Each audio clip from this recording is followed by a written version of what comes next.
كنت قاعد لا بيا ولا عليا بشرب مشروبي المفضل دبل دير بالبطيخ وبسكرول في الموبايل بتاعي، إذ فجأة ان انا اعمل فيجوال للمشروب ده. بصراحة انا بحب البطيخ جدا، عملت له توتوريال قبل كده وهعمل له توتوريال دلوقتي، واي فكرة هتجيلي للبطيخ هعمل. اخدت المنتج بتاعي ورحت للاستوديو التصوير بتاعي، عملت من فترة استوديو كامل لتصوير البرودكت وتصوير الاشخاص، هتشوفوه في فيديوهات كتيرة جاية بعد كده وهتشوفوه كامل في الكورس، ومشاريع كتير هتبقى تصوير. وبدأت ان انا اصور المنتج بتاعي بالزوايا المختلفة اللي انا شايف ان هي هتبقى مناسبة للتصميم معايا. لما قعدت اقلب بقى في الاستوكات على شاتر ستوك، وبصراحة شاتر ستوك الاي اي اللي فيه من اهم الحاجات اللي بتديني افكار في التصميمات بتاعتي وبعمل منها انسبيريشن كويس قوي. فانا لما كتبت هنا ووتر ميلون وخليت دي اي اي جنريتد من هنا، بدأ ان هو يجيب لي افكار كتير جدا. عايز اقول لك ان ال 33 صفحه دول انا فعلا خلصتهم. بص مثلا استوكايه زي دي حلوه قوي. طيب انا لقيت الاستوكايه دي وقلت بناء عليها هبني الفيجوال بتاعي، فحملت الاستوكايه تمام.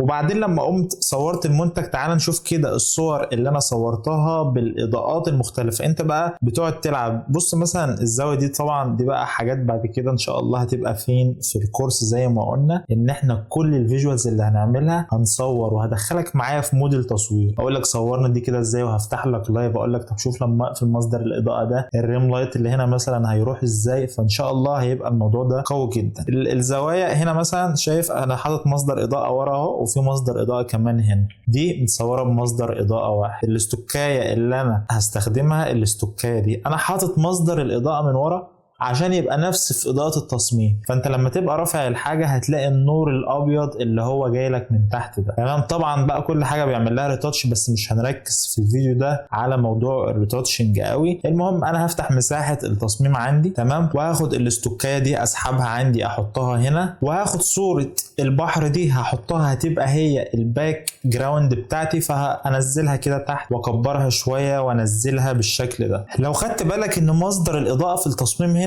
من ناحية اليمين والاستوكايه دي من ناحية الشمال العكس، فانا محتاج الفها كده فليب هوريزونتال بالشكل ده عشان تبقى نفس اللايت سورس بتاع التصميم عندي. طيب بعد كده الجزء اللي ورا ده هحط فيه الجزيرة اللي عندي دي، وهشيل برضه هغير السما دي انا مش محتاجها، فهحدد الجزء بتاع السما ده وهضغط الت واختار الماسك ده فيشيلهولي بالشكل ده. وهاخد السما بتاعتي دي يعني حاسسها هادية اكتر، وهكبرها هنا كده بالشكل ده تمام، واكبرها ايه شويه، هنزلها تحت اللير بتاع البحر وخلاص. انا كده عندي السماء والارض. بعد كده اظهر السفينه اللي عندي دي تمام. طيب هلاقي بقى مشكله ان الجزء اللي ورا ده محتاج يبقى فيه جزيره او يعني فيه فراغ، فانا حملت صوره الجزيره دي وهعمل سيلكت وهعمل سيلكت سكاي وهشيل السكاي اللي عندي دي، فهضغط برضو على الت وهيشيل السما بالشكل ده. هاخدها عندي هحطها في التصميم. وخلي بالك برضو لو جينا شلنا الماسك، بص الاضاءة من هنا جاية من ناحية الشمال،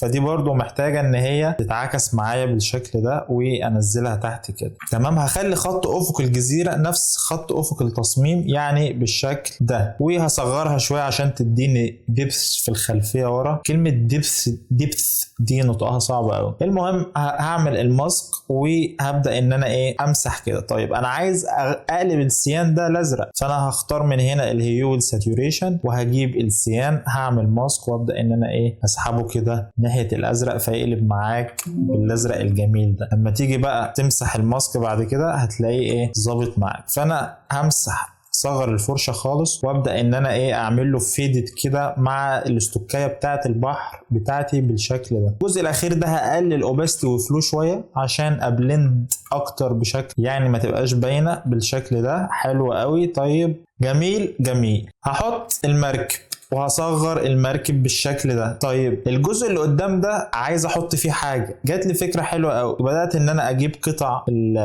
القطع البطيخ دي هحطها عندي قدام. طب انا جبتها منين دي؟ جبتها من ايمج اف.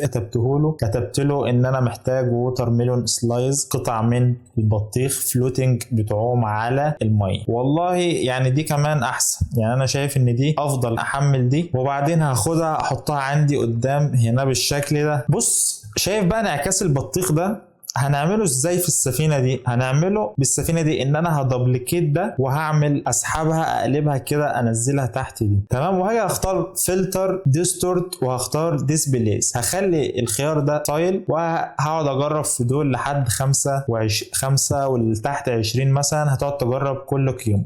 وهنرفع ملف PSD هسيبه لك في وصف الفيديو تحت، اول ما تضغط عليه هيبدا ان هو يدي لك التاثير بتاع انعكاس الميه ده. طب مش مظبوط، تبدا تغير في القيم اللي عندك دي، ملهاش حاجه معينه، اعمل مثلا 10 و30 لحد ما توصل لافضل نتيجه انت شايف ان هي مناسبه. انا شايف مثلا ان دي مناسبه، تمام. نبدا نعمل بقى بلند اف، وممكن نشيل الاسود اللي موجود فيها ده، تمام، ونبدا نقلل بتاعها بالشكل ده. تعال نظهر دي كده، شايف هتلاقيها اديت لك نفس التاثير اللي انت محتاجه. ممكن نديها كمان حته جيسيم بلور اكتر بالشكل ده، ولكن نخففها شويه كده. بعد كده هعمل ماسك وجريدينت، همسح الجزء اللي تحت ده، مش محتاج كل ده، فتدي لك الافكت ده. طيب الحاجه اللي بتبقى على الميه مش بتبقى شارب قوي كده، بص هتلاقي فيها ان هي فيدت شويه، يعني الجزء الشارب ده مش موجود. فهتبدا مثلا بالماسك تختار البرش الناعمه وتبدا ان انت تصغرها خالص، وتبدا ان انت تسيح الجزء ده في الميه اكتر، يعني ما يبقاش شارب قوي كده، تمام. بص كده قبل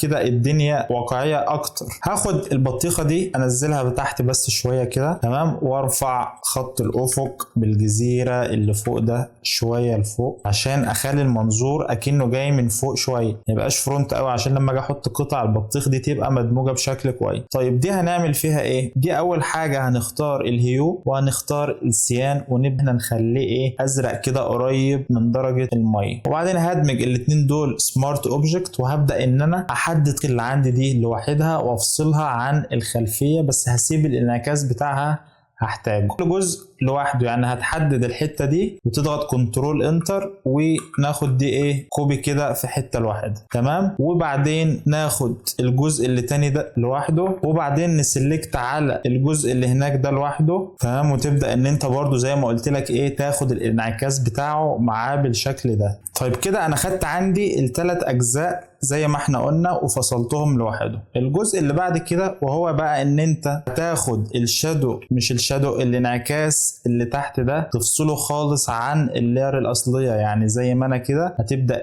تفصل ده عن صوره البطيخ نفسه عشان نغير في المود بتاعها. مجرد ما نعمل كده وناخد دي نفصلها، خلاص دي بقى عندي في حته في اللاير لوحدها. فمجرد ما انت تغير المود بتاعها مثلا هتلاقيها بقت مدموجه بشكل كويس قوي مع البحر. انا مثلا لما هاخد دي هعمل بلند اف وابدا اسحب الابيض بتاعها ده، اضغط الت واسحب الحته دي على الشمال خالص واديها ماسك، وابدا ان انا امسح الحواف بتاعتها بالشكل ده. بعد كده تحاول على قد ما تقدر بالكيرفس والهيو والساتوريشن تقربها لنفس درجه الازرق ده. يعني يعني من كنترول يو ابدا ان انا ازود الازرق عندي، اجيب مثلا من هنا السيان وابدا ان انا ازوده كده، فيبدا ان هو يدخل مع المايه التانية. شايف كده قبل كده بقى.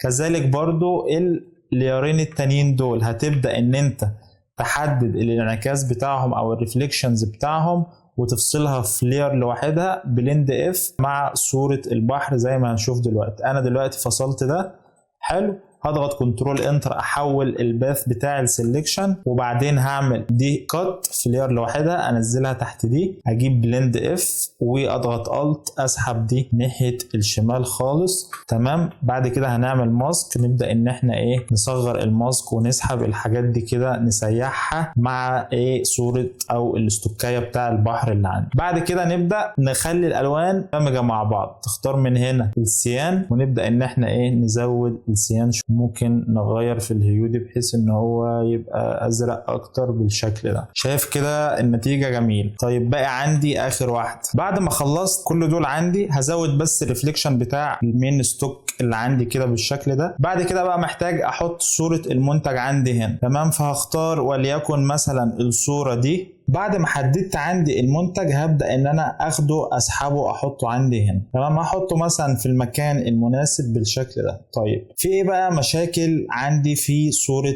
المنتج ده. طبعا احنا مش هنركز في الفيديو ده على الريتاتشنج، هيبقى في حاجات تانية ان شاء الله، بس عايزين اللي هو يعني نطلع بنتيجة مرضية اكبر حاجة، يعني اكبر قدر مثلا نظبط الدنيا. طيب هنعمل ايه؟ بص يا سيدي، اول حاجة الجزء بتاع العلم اللي من البطيخة ده مش عاجبني، انا عايز اشيله، فهبدأ ان انا اسلكت كده الجزء اللي هنا ده، تمام، امسحه. طيب انا عايز احط صورة المنتج كده. طيب احط صورة المنتج كده، انا كده محتاج حاجة تسنده من هنا، عشان يعني مفيش حاجة بتبقى طايرة كده. فانا هاخد من تحت هنا الجزء بتاع الخشبة اللي عندي ده، تمام، كوبي، وهطلعه عندي فوق، هنزله تحت اللاير دي، هكبره شويه واحطه ايه هنا كده، بس مش عايزه بقى تحت دي بالظبط عشان ما يبينيش ان في حاجه غلط. ممكن احركه هنا كده شويه، تمام. طيب دي كده مسنوده هنا، يعني المنتج كده ساند على الخشبه دي. الخشبه اللي عندي دي الدنيا فيها بايظه خالص، فانا محتاج افصلها في لاير لوحدها.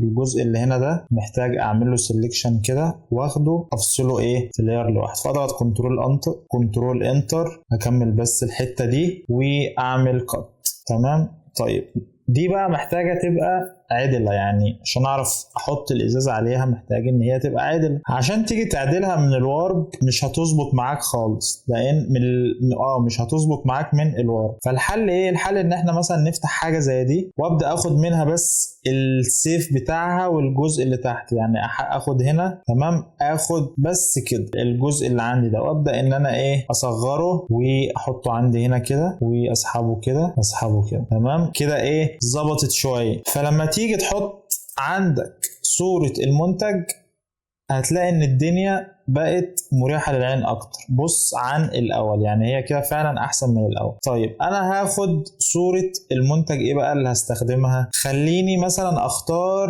الصورة، وليكن الصورة دي، هبدأ افتحها، هفتح فايل الرو بتاعها عشان تجيلي بالالوان المظبوطة بتاعتها، تمام، وابدأ ان انا ايه اظبط كده في الاضاءات بتاعتي زي ما انا عايزها، واعمل اوبن من هنا. وبعدين هتبدا تحدد اللي انت عايزه. انا الجزء الاسود ده مثلا مش عاجبني، فهبدا اعمل له سيلكت واعمل له بالجنريت، بحيث ان هو ايه يشيل لي الجزء بتاع الاضاءه ده. المفروض اللسعات دي انت بتشيلها وبتعملها تاني، بس بتعملها ايه بشكل احسن، لان الاضاءه لما بتخبط على الماتيريال اللاين بتاع الاضاءه ما بيبقاش شكله مظبوط، فبتبدا ان انت تعيد رسمها، وده طبعا هنشرحه زي ما قلنا ايه في الريتاتشنج بعد كده.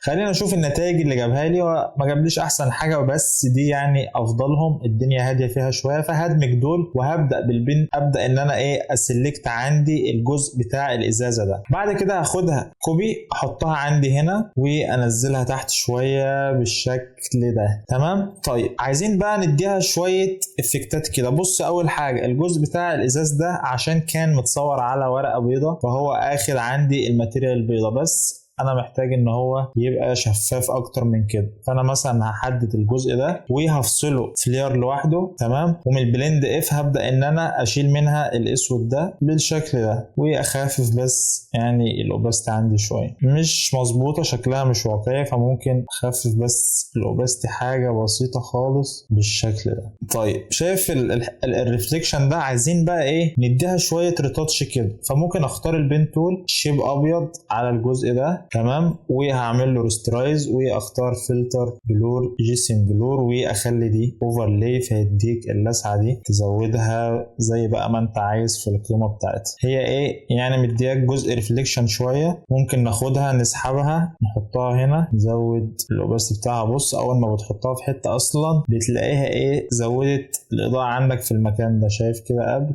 كده بعد. فهنبدا هنشرح الحاجات دي كلها بعدين. المهم خليني مثلا اعمل هنا برش كده بيضه، وابدا بقى ايه افتح الازازه من الجزء اللي عندي هناك ده، واخفف الاوباستي بتاعها شويه. البطيخه دي محتاجه العلم اللي فوق ده يبقى ابيض، ما يبقاش كده الاوباستي بتاعه شويه. وهغمق بقى من تحت الجزء اللي هو عندي من تحت ده، تمام، شايف قبل وبعد، يعني النتيجة كده أحسن كتير. وهنيجي بقى على الجزء بتاع الإزازة ده هنديله color balance، هسحبه بس ناحية الأزرق شوية وناحية السيان شوية بالشكل الجميل ده. طيب البطيخه اللي عندي دي هخليها سمارت اوبجكت، والجزء اللي هنا ده هقول للجنريت يكملهولي عشان القطعه اللي هنا دي كانت الحته بتاعت الخشب القديمه، فاما حطيت خشبه جديده محتاج ان انا اكمل الجزء ده. بعد ما عمله لي هضغط كنترول اس عشان يسيف عندي في التصميم. خليني امسح بس كل الحاجات التانية اللي مفتوحة كده. طيب الازازة شايف ان هي اغمقت، محتاج من الليفلز كده اظبطها برضو وانورها شوية واخف بس الافكت ده شوية، خليه مثلا 50%. طيب اللاير بتاع البطيخة اخده تون اصفر شوية، فمحتاج اسحبه ناحية برضو الازرق شوية، كده قبل كده بعد. هنيجي بقى للجزء بتاع الخشبة ده. الجزء بتاع الخشبة ده اول حاجة محتاج ان هو يتمسح من اللاير دي، يعني من هنا الجزء اللي هو داخل في المركب ده محتاج ان هو يتشال عشان يبان عندي ان هو ورا الحتة دي. امسحه من هنا ومن هنا، وهاجي على اللاير بتاع الخشب اديها ماسك، وهبدأ اختار البراش الهاردن الزيرو، ارسم بس كده اضاءة في الجزء اللي ورا عندي ده. جميل. وعلى العكس هبدأ ان انا اغمق الجزء اللي هو عندي من تحت ده عشان بس يديني عمق اكتر. طيب الجزء بتاع الازازة هيبقى تحته على الخشب غامق، فانا هعمل ليفلز وهبدأ ان انا اغمقها كده، وبعدين هعكس الماسك وبالبراش البيضة هغمق الجزء اللي هو تحت البوتل ده. الجزء ده مش هيبقى واصل له اضاءة. وبعدين هاجي هعمل لاير وهختار الفرشة بقى اللي هي رفيعة خالص دي، تمام، وابدأ اعمل شادو للازازة عندي على الخشب بالشكل ده. حاجة بقى رفيعة جدا، ممكن اقلل الاوباستي بتاعها شوية. هاجي بقى على الازازة برضو هحتاج ان انا اغمق الحتة اللي لمس، لا انا كده بعمل على الخشب. على الازازة هحتاج ان انا اغمق الحتة اللي لازقة في الخشب بالظبط، اللي هي تحت دي كده. وبرده ستيل الجزء اللي في الخشب ده واصل له اضاءة هنا، دي المفروض الدنيا هنا مش هيبقى واصل لها اي اضاءة. في حتة بيضة من هنا من الجزء بتاع الاضاءة اللي كنت عامله على الخشب، فهمسحه بس بالشكل ده. تمام. طيب حاسس ان الدنيا سودت قوي، محتاجة تهدى شوية كده. انا شايف النتيجة كويسة، بس في جزء اسود كده على الازازة محتاج ان هو برضو يخف شوية بالشكل ده. طيب بعد ما خلصت حاسس ان انا لو اديت color balance ووديت المود كده، حاسس ان الالوان كده احسن بكتير. بص كده قبل وكده بعد، حاسسها كده احسن. وممكن كمان اخد الشمس دي اخليها كده سكرين، وابدا ان انا اخليها عندي في الجزء اللي هو هنا ده، واصغرها شويه بالشكل. تمام. لو مش حلوه ممكن ندخلها جوه ونسيب بس الفلير بتاعها، وهتبدا تديني هنا حواف كده. هبدا ان انا امسحها. طيب في بقى اضافه حلوه قوي قوي ممكن تتعمل.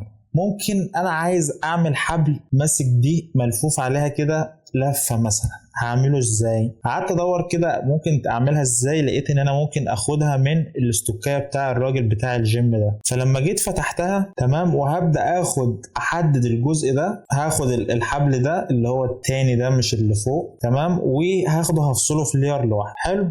هبدا بالجنريت اقول له يعالج لي بس الحته دي، خليها لي نفس التانيه، نفس الكسرات التانيه دي، لان ده كان تقاطع حبلين في بعض. وهشوف النتيجه وهبدا اخدها احطها هناك، وهنشوف ازاي هنعمل. ماشي. طيب جاب لي مثلا دي ودي كلهم حلوين، هدمج الاتنين في بعض، وهبدا اشيل الجزء الابيض ده. هاخد دي احطها عندي هنا، وهعكسها وهخليها عندي كده، على اساس ان في حاجه قدام عندي في الكادر مش ظاهره مربوط فيها الحبل ده ولافف حوالين دي. طيب لما انزل دي تحت كده، انا كده بلفها حوالين الازازه، محتاج امسح منها الجزء ده كده هي ورا الازازه، يعني هي كده ورا الازازه. طيب بص عشان تتخيل معايا كده الحته دي، هعمل براش هي المفروض ورا الازازه كده، صح؟ وهتيجي من تحت الخشب وتاخد لفه كمان كده. هنعمل دي بقى ازاي؟ بنفس الاستوكال اللي معايا. هنجرب، احنا مش خسرانين حاجه. تعال نجرب. انا عايز الحته اللي هي نازله دي، الحته اللي نازله دي محتاج كيرف كبير. لو خدت مثلا الجزء اللي عندي هنا ده، تعالى كده نشوف. لو حددت الجزء ده وجيت حطيته هنا، تمام، هكبره شويه وهعكسه كده وكده. انت بتحاول بتحاول اللي احنا بنعمله ده اسمه ترقيع. يعني ترقيع؟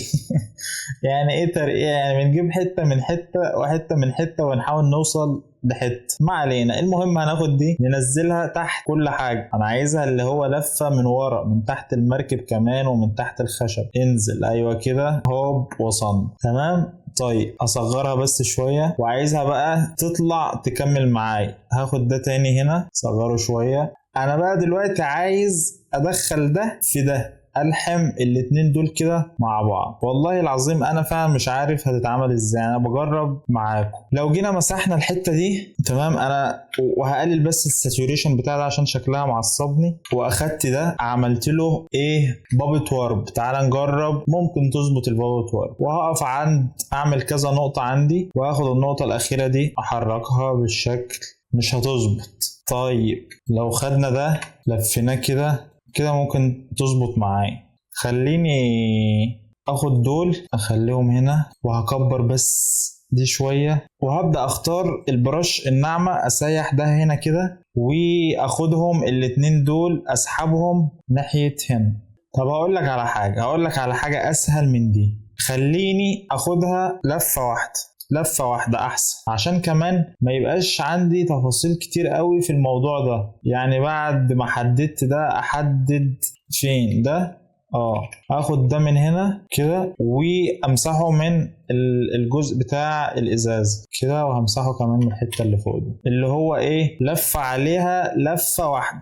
خليها كده، انا شايف برضو ان هي يعني كده موصله للي انا عايز اقوله، والدنيا سيمبل، يعني الدنيا برضو مش زحمه قوي. طيب عايزين بقى نظبط اضاءة الحبل ده، محتاج اغمقه من هناك بالبرش الناعمة تمام، ومحتاج يفتح من عندي هنا شوية، والحبل اللي عندي هنا ده بقى محتاج يفتح برضو من هنا شوية. خليها اوفرلي تمام، وهغمق من الناحية التانية دي زي الفل. اخر حاجة وهي ان انا اعمل شادو للحبل ده على الازازة، فهعمل له دبليكيت، وهخلي دي كولر اوفرلي باللون الاسود، وهاخدها احطها ماسك على الازاز عندي، وهبدأ ان انا اخده اسحبه كده، انزله تحت كده بالشكل ده، وهديله بقى حتة جيسيم بلور، واخفف الاوباست بتاعه سنة. برافو، حلو جميل زي الفل. لو المركبة اللي ورا دي شكلها مش حلو، ممكن امسحها ممكن ما امسحهاش، عادي بقى عيش. انا مع ان انا امسحها من بدري بصراحة. هتيجي بقى اخر مرحلة، وهي ان انا احط color lookup على التصميم ككل، وهبدأ ان انا اظبط الالوان عندي. فممكن مثلا اشوف حاجة من الحاجات اللي عندي دي، ده حلو اعطيني مود سينماتيك شوية. بعد كده من سيلكتيف color بقى هبدأ اظبط الالوان اللي عندي كده قبل وبعد. حلو جميل. هاخد السيان، عندي برضو جزء كبير سيان محتاج اظبطه، وعندي برضو يلو محتاج ان هو يتظبط. مش عايزه رايح ناحية الأخضر، عايزه رايح ناحية الأصفر عشان يماتش مع السما اللي عندي. وآخر حاجة بقى وهي الوايت الجميل. بحب بقى أحسن مرحلة الوايت دي لما بوصل لها كده، اللي هو كده. فهظبط برضو الوايت وكده. بص، قبل وبعد فرق كبير طبعا. ممكن اخر حاجة خالص اعمل جريدينت من هنا، اغمقه كده سنة بحيث برضو ان هو يديني ورا دبس. الجزء بتاع الجزيرة اللي هو ورا ده ممكن اعمل لاير جريدينت، واختار اللي هو قبل الاخير ده، اختار الابيض واعمله اللي هو ايه، عايز الدنيا ورا تبقى هيس كده او فيدت شوية. شايف كده قبل كده بعد، ممكن اخفها برضو شوية. وبس كده يا صديقي، اكون وصلت معاك لنهاية الفيديو، وعرفتك ازاي من صورة ضايعة عملت فيجوال من فكرة اصلا كنت قاعد بشرب في الاول دبل دير. فحاول تشتغل على الحاجات دي، اي حاجة عجبتك تقوم تعملها، لان فعلا بتضيف سكيلز كتير عندك. اتمنى يكون عجبك الفيديو. متنساش تعملي لايك للفيديو وتكتب لي كومنتك التشجيع، واشوفكم في فيديوهات جاية اقوى واقوى. سلام.